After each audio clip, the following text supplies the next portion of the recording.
I've been getting a lot of messages on YouTube from new vloggers who have some questions about vlogging, and I wanted to talk about something that I've noticed, a pattern that seems to be going on, that I want to be helpful.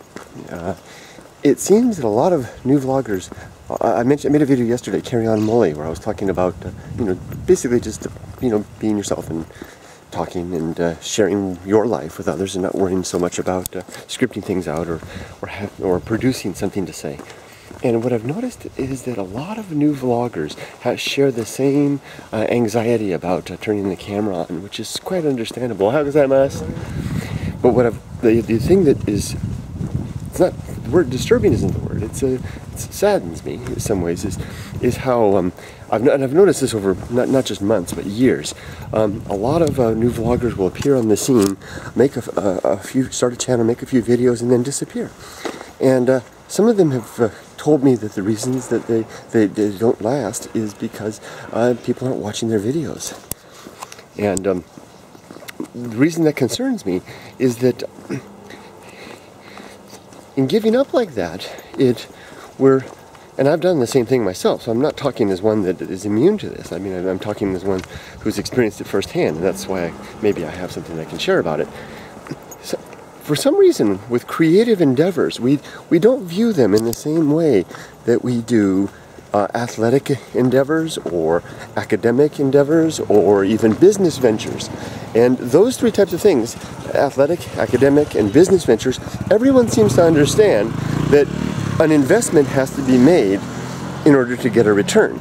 If you want to be I mentioned yesterday Kevin, his big run coming up. If there's any chance that Kevin wants to run a 60 plus kilometer race, he has to invest a lot of effort to get there. If there's any chance that someone wants to get a master's degree in an MBA or something like that, they have to do a lot of groundwork and a lot of schooling, pay a lot of money to get there. Likewise, if someone wants to succeed in business, they need to, of course, have capital investment in time and risk as well. But for some reason, with the creative effort, we don't see that. We don't view the creative effort as the same way. So many of us, including myself, want to produce something, and as Rush said, my favorite group in the whole world, besides Pink Floyd, Rush, there's one song, what is it, I can't remember the name of the song, but there's a lyric that says, stepping from the schoolyard, waiting for the world's applause. It's basically describing the case of the young adolescent stepping out of the schoolyard, ready for the world to give them acclaim right from the start. And what happens with creative, and I think that's what happens. I think that's why people give up sometimes. They create a channel or they create a blog, and they get very little views, very little visits, very few comments, and they assume that it's an effort not worth the while. What might be better to do is to view, and I'm sorry I'm holding the camera down. There's people around here and I don't want them to think I'm filming them. If I hold the camera down like this, then it's not likely to disturb people as much. If we view our creative efforts as in the same light as we do other efforts, then we'll see that the early, especially the earliest endeavors that we take, are building processes. They are steps along the way towards refining our creative energies, refining our ideas, and finding a way to get them out in an effective manner. It's another good analogy, except for my so many analogies this morning. Another good analogy is the farmer and his chaff, and the miner and his talus. Farmers know that in order to get a good crop in, they're going to have to winnow out a lot of grain from the waste product. The chaff. That's the stuff they'll discard. Likewise, the miner knows that in order to get that gold ore, they're going to have to break open the rock with the rock outside and take out all the talus. The talus is the waste rock.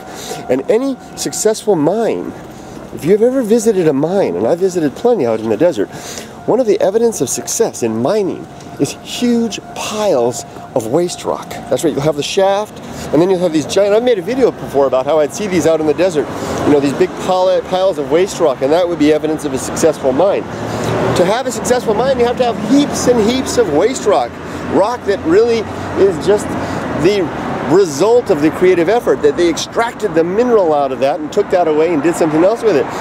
that's the same with our creative efforts. If we're going to write, if we're going to blog, if we're going to act, or whatever we may be, we're going to have to create mountains and mountains of waste product that will be basically the talus of our mind's efforts.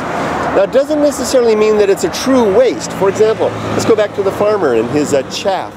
You know, the farmer harvests the grain. Let's say it's a wheat farmer, harvests the grain, or the rice farmer harvests the grain, winnows out, and manages to use the process to get the seeds out, and then there's that waste product. Now, the waste product isn't simple waste. The waste product can be used for a large number of purposes. Here in Japan, farmers will use the stalks. They'll use the husks as a fertilizer. They can use it in their pillows. Farmers use the husk in their pillows, in the old Japanese pillows. If you open those up, it's rice husks inside. It's very comfortable. They'll use the straw even for a variety of purposes to make sandals, all kinds of things in the old days. And in one of the most illustrative examples is that the farmers will use the rice straw to create shimeno prayer ropes, a very important and sacred element of the Japanese Shinto tradition that hangs above the doorways of the Shinto shrines and at the home altars and the like. These things are formidable examples. Formidable is a good word because it demonstrates how the seemingly waste product can actually have a benefit of its own. And the benefit, therefore, in the creative process is that it allows us, by going through the process of creating stuff that may be mediocre, and I've got lots and lots of mediocre in my life, by creating mediocre stuff, it allows us to disseminate out what may have more value in the long run. I have literally, boxes full of journals, art, and I've mentioned this before, and hundreds of pounds of stuff. And once in a while, I don't like to sort through my own stuff, but once in a while I'll go pick out an old journal of mine and start reading through it, and from when I was in college or something like that. And it's so amazing. I look back and I look at the way that my mind was thinking and the things that were going on, and I realized that I had to get through those ideas. I had to push past those ideas, and the only way to do that was to express them, to write them down, to cogitate over them, to hammer them out with my friends in order to develop them into something better. That at this point in my life, it comes out more easily now because I had a lot of time to say it poorly. So maybe being 47 and a vlogger is kind of an advantage in some ways, because the trials of life kind of have a way of filtering out a lot of the noise. And also, but it's danger too, because 47 years old means that I'm not as active. I look back on my old stuff and it's bright and cheery and delightful, whereas a lot of the stuff now is much darker. So, but enough about me.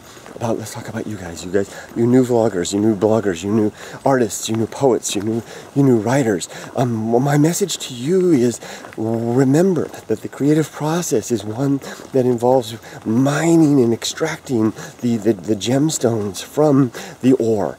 And that there will be talus, there will be the chaff, and it will pile up, and it will be stuff. It will be, in some ways, may seem to be waste. It may seem that nobody wants to look at it, nobody wants to read it, nobody has a comment on it. But it doesn't mean it's not valuable.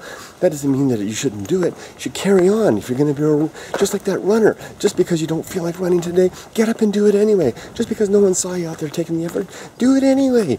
Hold on to it. It may have value someday in the future. John Steinbeck, one of my favorite writers, when he was writing The Grapes of Wrath, well, he had a habit of writing. He wrote in a journal. It was basically his warm-up book.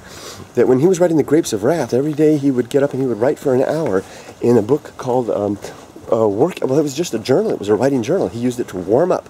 He would write for an hour or so in his warm-up journal before he would begin writing in earnest on his novel. His warm-up journal was something he never intended to share with the world. It was simply, like I said, it was the way to filter out, to get the mind ready to go. And but it's a fascinating, and I'm sure he just put it aside. The working journals were just set aside. But they later became a book called I think it's called Working Days. I wish I could remember the name of it. It's got a very, very good name. And I've read it. It's really, really good. Great insight into what was going on in his mind. And you can see the process. So don't discard these things. If you have creative chaff, if you have the talus that is there, that it just isn't getting getting it yet, don't discard it. Keep it.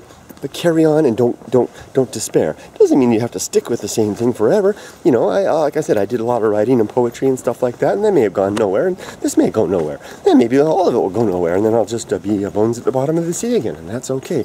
My dad and I will have a lot of fun. You all have a great day. Don't despair. Enjoy life. Get the words out. Let them go. They'll flow easy. They'll flow more easily with every iteration. Take care, everybody. I leave you with a train.